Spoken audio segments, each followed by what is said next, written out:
তাহলে এই নিয়তে আপনি কাজে গেলেন, কি কাজে গেলেন? এই নিয়তে কাজে গেলেন যে আমাকে যে আল্লাহ নিয়ামত দিয়েছে, আমার সন্তান দিয়েছে, আমার স্ত্রী দিয়েছে, আমার বাপ মা দিয়েছে, এদেরকে যেন কারো কাছে হাত পাততে না হয়, এরা যেন কারো কাছে মাথা নত না করে, এরা যেন কারো কাছ থেকে ছোট না হয়, আমি মেহনত করে এখানে খাওয়াবো। তো বলছে সবই ইবাদত। সব কি ইবাদত? কোনো ব্যাপার নয় ইবাদত করা। বলছি তাহলে এরকম উদাহরণ দিতে গেলে তো নানা উদাহরণ। এবার কেউ চাষ করছে, তারও সেটাই ইবাদত হবে। সে যদি নিয়ত করে যে আমি আমার স্ত্রীকে খাওয়াবো, আমি নিজের খরচাই করবো, আমাকে আল্লাহ যে লজ্জা দিয়েছে, লজ্জাস্থান দিয়েছে, সেটা ঢাকা দেওয়ার জন্য কাপড়ের দরকার, সেই জন্য আমি কাপড় কিনবো। তো যত ইনকাম করবো সব কিছু, যে চাষ করুক, ব্যবসা করুক, যাই করুক না কেন, সব কিছু তার এই নিয়ত থাকলে সেই ইবাদত হয়ে যাবে। আর মানুষের নিয়ত কি থাকে? মানুষের নিয়তই থাকে। তো আপনার ওই ইনকাম করাটা সবসময় কি হয়ে যাচ্ছে? ইবাদত হচ্ছে। আপনি বুঝতে পারছেন না, সব ইবাদত হচ্ছে। কেউ যদি মনে করে ভাই আমি তো পায়খানা করবো, প্রস্রাব করবো, তাহলে পায়খানা করা, প্রস্রাব করা এটাও কি ইবাদত হবে? না, এটা তো বাদ যাবে কমসে কম। না, খাবার দাবার খাবো, তাহলে এটাও কি করে ইবাদত হবে? খাওয়াটা আবার কোনো ইবাদত নাকি? তাই নামাজ পড়াটা মানুষ ইবাদত জানতো, কিন্তু খাওয়াটা কি ইবাদত? পায়খানা করাটা ইবাদত? পায়খানা করাটাও ইবাদত। কেমন করে? আল্লাহ রসুল সাল্লাল্লাহু আলাইহি সাল্লাম বলেছেন, কেউ যদি বাথরুম বা পায়খানা প্রস্রাবখানায় যাও, তো সেই সময় তোমরা কোন পা দিয়ে ঢুকবে? বাঁ পা দিয়ে ঢুকবে। আমরা জানতাম না কিনা যে কোন পা দিয়ে ঢুকতে হয়। তাহলে কোনো ব্যক্তি যদি বাঁ পা দিয়ে কোথায় ঢোকে? বাথরুমে ঢোকে, আর ডান পা দিয়ে বাথরুম থেকে বার হয়, তাহলে বাথরুমে ঢোকা থেকে নিয়ে বাথরুম করা থেকে নিয়ে কি হলো? তার সবকিছু কি হবে? শর্টকাট ইবাদত। আরে ভাই, এবার নামাজ পড়ে নেকি লিখা হয়, ওরকম করে বাথরুমে ঢুকলে নেকি নিতে হবে।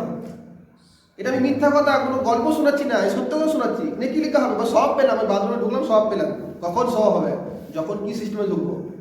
বাঁ পা দিয়ে ঢুকবো আর ডান পা দিয়ে ঢুকবো। অনেকজনে কি করে যে বাথরুমে ঢুকলো মানে কি ভাই আবার আমার রাজত্ব, কাপড় খুলে ধরো দরজায় টাঙিয়ে দিল, সেরকম করে টাঙানো যাবে? টাঙানো যাবে না। ওখানেও সিস্টেম আছে, সতর আছে বলে যে আমার সমস্ত এখতিয়ার দিয়ে দিচ্ছে এরকম নয়, ঠিক আছে না? তো আমি কি করলাম, যতটা প্রয়োজন আমার বাথরুম করতে, যতটা প্রয়োজন অতটা পর্যন্ত খুলতে হবে আমাকে, তার বেশি খোলা চলবে না। আমার লজ্জাস্থান বলে আমি সবসময় দেখবো, এটার অনুমতি নেই। তাহলে যতটা প্রয়োজন ততটা কি করলাম? আমি লজ্জাস্থান খুললাম। তাহলে যখন আমি যতটা প্রয়োজন ততটা লজ্জাস্থান খুলবো, তাহলে ভেতরটাও কি হয়ে গেল? আমার ইবাদত হয়ে গেল। আদবের মধ্যে হচ্ছে কি, যে আপনি যখন বাথরুম থেকে বার হবেন, যে আপনার হাতে নোংরা লেগেছে, তো সেই নোংরাটা আপনি ভালো করে পরিষ্কার করলেন, সাবান দিলেন বা মাটি দিয়ে ঘষলেন, এটাও আপনার ইবাদত, এটাও আদব লক্ষ্য করলেন। আরে বাথরুম তো সবাই করতে হয়, হাত ধুতে হয় সবাইকে, তাহলে এর জন্য কি আমাকে আলাদা সময় লাগাতে হচ্ছে? আলাদা সময় লাগাতে হচ্ছে না। একদিন বলছিলেন আমাকে, ভাই আমার নাম করছিলেন খুব, আর বলছিলেন যে মৌলানা সাহেব, আপনারা তো মৌলানা সাহেব, মুফতি সাহেব, আপনারা খুব আল্লাহওয়ালার লোক, আপনাদের সবসময় ইবাদত, সব কাজই ইবাদত বলছিলেন, আমাকে নাম করছিলেন। একটা মজলিস হচ্ছিল, ওখানে বসেছিল সবাই মিলে। তাকেই বুঝালাম যে মানুষ বোঝে না, আজকে মানুষ বোঝে না যে ইবাদত কোনটা। আমি বললাম দেখেন, শুধুমাত্র আমার কাজগুলো ইবাদত হবে এমনটা নাই। সেখানে অনেক মাস্টারও বসেছিলেন, স্কুলের ছাত্রও বসছিল। আমি বলছি আপনাদের সবার কাজগুলো ইবাদত হবে, এই সমস্ত ছাত্র যত বসে আছে সবার কাজগুলো ইবাদত হবে। কেমন করে হবে?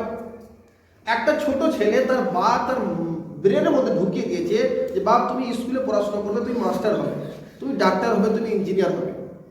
কিন্তু তোমার ডাক্তারি, ইঞ্জিনিয়ার যাই তুমি হোক না কেন, যত টাকায় উপার্জন করো না, তোমার উদ্দেশ্য হবে কি, যে আমি মানুষের খেদমত করবো। এটা তো মেন থাকবে, কি থাকবে? মানুষের খেদমত করবো।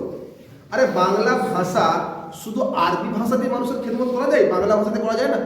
মনে করেন একটা লোক, সে বাংলা ভাষা ভালো পারে, ইংরেজি ভাষা ভালো পারে, সো অনেক কাগজপত্র সেগুলো বাংলা ভাষা লেখা থাকে, অনেক কাগজপত্র সেটা ইংরেজি ভাষা লেখা থাকে। তো ছোট বাচ্চাকে শিখিয়ে দিল, তুমি বড় হয়ে তুমি যে বাংলা শিখছো, ইংরেজি শিখছো, তুমি ইনকাম তো করবে, ইনকাম সবাই করে, মৌলানা সাহেবরাও করে, সবাই ইনকাম করে, কিন্তু তোমার মেন টার্গেট থাকবে আল্লাহ। কি থাকবে মানবেন না?